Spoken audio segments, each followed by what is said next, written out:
Hey everyone, I'm Catalina. Today we're not going to do a vlog. Just want to preface this by saying that most of the advice is actually going to be US based. This is solely my experience, so there's really no right or wrong answer to how you approach the job market. But if you're actually looking for any sort of advice from someone who's been working in corporate America for a little over 10 years, you could probably just continue watching this video. I might be gazing far off beyond the camera every now and then because I have my notes on a screen behind this camera, so just don't mind my eyeball movement.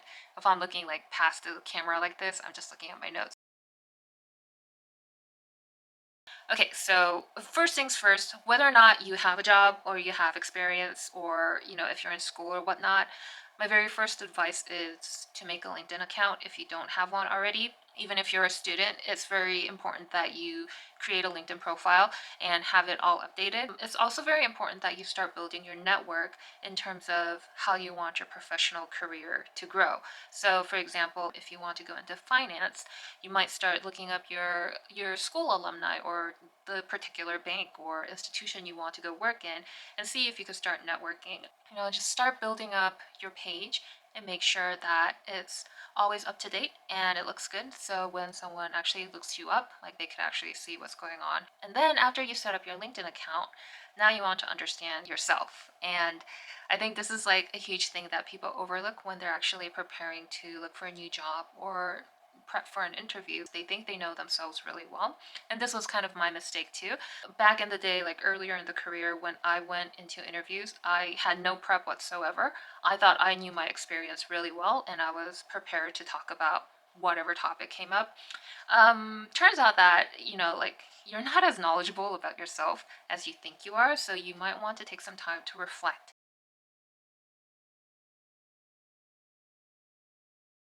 Everyone kind of has a list of what they're good at, what they're not good at, and that's not going to differentiate you. So what you want to do is you want to take that and you want to develop it into a narrative. You have to blend that in with your experience and make that uniquely yours. So for me, for example, when it comes to like data, I am extremely analytical and I'm very good at picking out trends. Now, how does that actually tie into my experience and how is that going to be unique compared to other people? I could just say like, like I'm really good at Excel and I could do like all these like pivot tables and I could extract data, but anyone could do that. But how I apply it is I was a buyer at a fashion company once, and that's actually where a lot of the foundation of this like really like picking out trends and being able to like be one step ahead of what's actually going to happen in the market, like that ability is actually fused into a lot of the stuff that I do. And then most of the work that I've done, I've actually really pushed myself to be in a more analytical, a more numbers driven position. With that, what I could actually do is I could translate that into being a more transferable skill. So it's not just only like a fashion thing. You can actually take that skill and put it into like marketing, or you could put it into sales op. You could basically like put this skill into work in any sort of scenario. And this is the type of strength that you want to talk about. Like, I would have solid examples of actually applying this skill, not just in one industry, but in multiple industries, multiple situations. This is just one example. You want to develop these points and be able to actually talk to it and elaborate on what you actually bring to the table. So that will actually make you a really strong candidate, and people will be like, oh, that's really interesting. That's exactly what we need. And you want to have a lot of these points just like really engraved in your mind. So when someone actually slightly touches on that topic, you want to be able to bring that up and weave that into the conversation.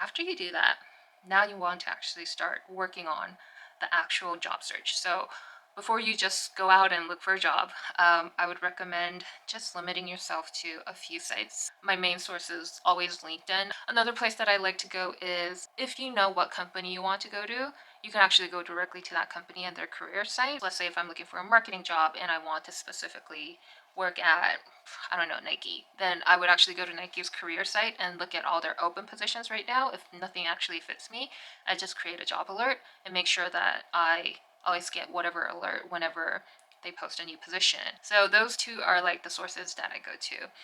Once you kind of like get a good idea of what's out there, what I actually do is when I search LinkedIn, if I'm looking to move into marketing, I would just put marketing and then I would search every single possible opportunity. And once I click on a job description, I kind of just go all the way down to requirements and I just read the requirements.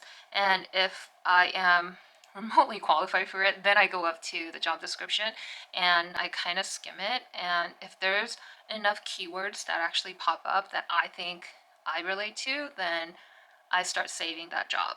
And then at the end of the day, I'll probably have about like 20 to 30 jobs saved. So now I take like a second look at these jobs that I filtered out. You just really have to be honest with yourself and make sure that you really like check off a lot of what they're requiring. And if you feel like, you have a good chance at that position, then I would recommend you applying to the job. Application to the job is pretty straightforward nowadays. You upload your resume, and then regardless of your resume, you just have to fill out everything all over again on their whatever like process they have. Personally, I don't really think you have to fret about your resume. I printed out my resume and I've had this format since I graduated from college. I've never changed the format. So it's all blurred out. You won't be able to read what's on my resume because there's a lot of personal information on here, but basically I have my name, I have my address and my whatever contact information, and then I go into work experience.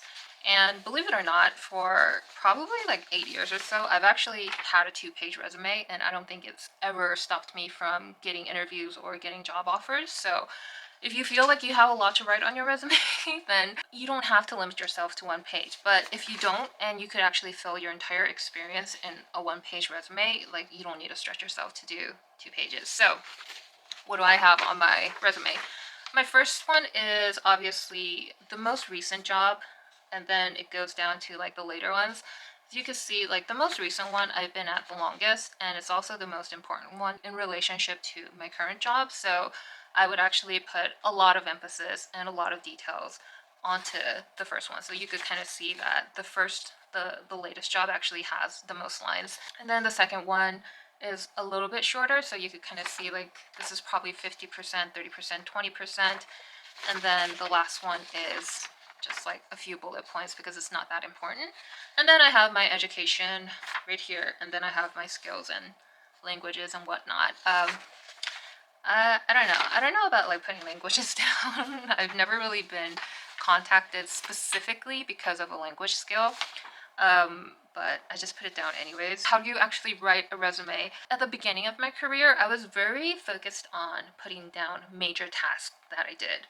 So for example, if I wrote an executive report, I would be like collaborated and collected data from 8 cross-functional teams, created a 32-page executive report every week that went to the C-suite. Like, like I would write something like that, like very, like kind of like a tedious, like detailed, like tactical skill.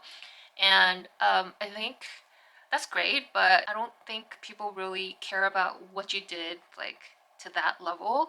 My resume has evolved to being a little bit more high level. So I actually kind of write more like the strategic approaches and actually what impact it had on the business or what impact it had on the team and the organization, rather than just like really fretting over the project based details. So that's kind of a tip for you guys. You really want to think more like high level and how you as an individual and as an employee had impacted change or had brought some sort of positive value to the team. And what happens is if you actually do that, then your resume becomes really hard to read because there's a lot of buzzwords and it's just all fluffy. So with that, what I've actually decided to do is I have another page. So when I actually submit my stuff, I submit a 2-page resume, and I also have this 1-pager. It's a supplemental material, and I don't really send this out when I'm at the very beginning part of job searching. But if I actually start talking to recruiters and things seem to get a little bit more serious, then I ask them to attach this to my application, and I also send this out to whoever I'm interviewing. I just literally ask them during the interview. I say, did you get the supplemental one pager? And if they say no, I'll be like, I'll send it to you after the interview. And I actually do send it right after the interview. So what this is it has my name, and basically I break down all of the roles that I had taken on in my last two jobs. It's kind of like a promotion roadmap.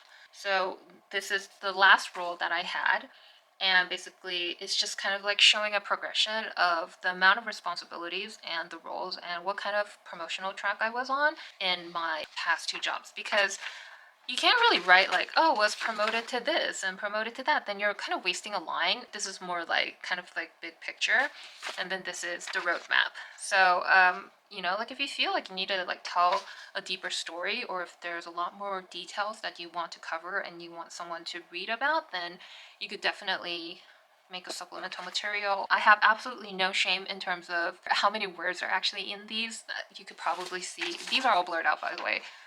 That's a lot to read, and I jam pack all of these because a lot of times when I go into an interview,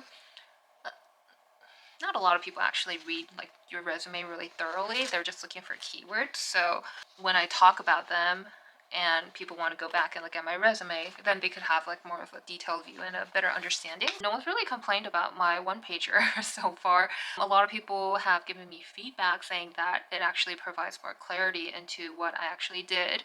So I personally think that the one pager helped me somehow. If you want to venture into that, just make sure is very concise and very clear, and it shows a direction of where you're leading your career. You don't want to say, oh, I worked at McDonald's and then I worked at LA Fitness and then I worked at a sushi bar. Like, then what is your narrative? What is your direction? Are you trying to explore as many retail environments as possible so you could take whatever position you're doing to the next level?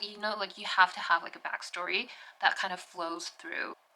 So that was a little bit long, but that's how I make my resume. And another tip I have is once you actually narrow down the jobs that you want to apply to, I would really advise that you curate your resume accordingly to the job description. It's a lot of work, but at the same time, this is your one and only chance to move yourself forward in the process. So just put some effort into it. For example, if there's like very specific keywords that I have not really highlighted in my resume or my one pager, I make sure that those words are actually included. So you really want to understand what the job description is, what the keywords they're looking for, and you want to put that in your resume. So when the recruiter is actually going through all the applications, they can actually pick your resume out. Let's say you applied, you got a call back from the recruiter, and now you're heading into the interview. This is where a lot of note taking goes into. The self reflection part that I've talked about previously, you actually want to start taking notes on that. That'll be the first section. The second section would be if you are proceeding into interviews, I would highly recommend that you actually print out your job description and get to a point where you pretty much memorized the entire job description. Let me see if I still have mine. Okay, here it is. This is page 2 of my job description. I have like some personal information on here, so I'm gonna have to put this out, but I literally studied this and I probably read it over like 20 times. And basically, you want to start jotting down notes on what you think is important and what they're going to ask you about. And once you have these questions and these notes, you transfer them over to your notes and you create a section where you want to tie your past experience, your strengths, and what you're actually looking for in your career into these main points. So whenever this comes up, you have multiple topics that you could actually bring to the surface and tie it into whatever points of this job description. And then the third section would be the recruiter section. So regardless of how big or small the company is, you're either going to talk to an HR person or you're going to talk to a recruiter. So when you start talking to the recruiter, you have to understand that the recruiter that you're talking to is super busy and you are not the only applicant that they're dealing with. So what I've actually noticed is recruiters get confused a lot. So they're going to give you misinformation, not on purpose, but they're just busy and like they get things all jumbled up. What I would actually recommend you to do is take down notes every single time you talk to a recruiter. And usually recruiters are not going to talk to you via email, they're going to call you. Whenever you have a call with them, just jot everything down. And if you really want to safeguard yourself and make sure you're not getting bamboozled at the end, what you could do is after the call, you could email the recruiter and just be like, hey recruiter, like thanks for talking to me. Here are some notes that I jotted down. Let me know if I've misunderstood anything or if I'm misinterpreting anything. Let's all be on the same page. So you keep doing that every single time you have a conversation with the recruiter, and this way you won't get caught off guard. Make sure that everything is dated and everything is in order, so you can actually go back and refer to some points if you need to later on in the process. And then the last process is actually the interview section. Once your interviews are set up, probably like right before the interview, like a day or so before, the recruiter is going to let you know who you're going to interview with and what their position is and how it relates to your role. If they don't go into that much detail, they're at least going to tell you the name. Go to LinkedIn, look at their profile, and look at what they write about themselves or their summaries, or if they have articles they publish. Just kind of like do a background check. And what you actually want to do is you want to understand what this person is driving in the business, and especially if that person is close to you, like if it's going to be a hiring manager or if it's the head of the organization that you're applying to, or if it's going to be a peer. You want to understand what they're saying about their work, and you want to talk the same language to them. Every interviewer, for me, I have a page and I write down what I figured out about them. It sounds a little creepy, but I mean, LinkedIn is kind of there for that. It's kind of like a public resume, right? So you go into LinkedIn, you jot down some important facts. You also can note like whatever you think will kind of be like a good talking point with this person. And um, then based on that, you have to start curating questions for this person. It's very important that you go in with a load of questions. You don't want to be that person when they're like, all right, do you have any questions for me? And you're like, oh no, I'm good. You don't want to be that person. You want to have legit questions. That's actually a huge section of my notes where I just kind of formulate these like questions where it won't be like a yes no answer, but something that they have to think about and they have to elaborate. Whenever I'm interviewing with that person, whatever they say is important to the role or anything that I need to jot down, I would jot it down in that section. So when I actually go over the notes or when I have to go back and try to find something, I know exactly where to go. When it comes to salary, just make sure you always negotiate. No company is going to want to pay you your full worth from the get-go. They're always going to try to lowball you. So always be prepared to be a little bit disappointed when you see the offer and negotiate hard, because you should know your worth. Don't ever discount yourself. And if a company actually gets to a point where they're offering you a package or a salary or a job, they've actually put a lot of effort to actually get to that level. So it's almost impossible for them to be like, all right, you know what, fuck it, we're not going to give you a job offer because you're negotiating too hard. Try to get as much money as possible. Even if it's a company that says there's no negotiation possible whatsoever, just ask and try to negotiate, because the worst thing that could actually happen is just be like, no, this is like our final offer. And then you'll kind of have to think like, do I take it or do I just go look for a better job that gives me better salary? For any tips on how to formulate more sophisticated answers, I would actually recommend watching a lot of YouTube videos. Believe it or not, I actually picked up a lot of good tips from YouTube. I will link a few channels that I found really useful. That was a lot of talking. I don't know how this video is going to turn out, but if you made it this far, thank you so much. And if you're in the process of looking for a job, or if you're about to go into an interview and you clicked on this video because you needed some inspiration or help, I hope this video was helpful. Good luck, and yeah, I'll see you guys in my next video. Bye.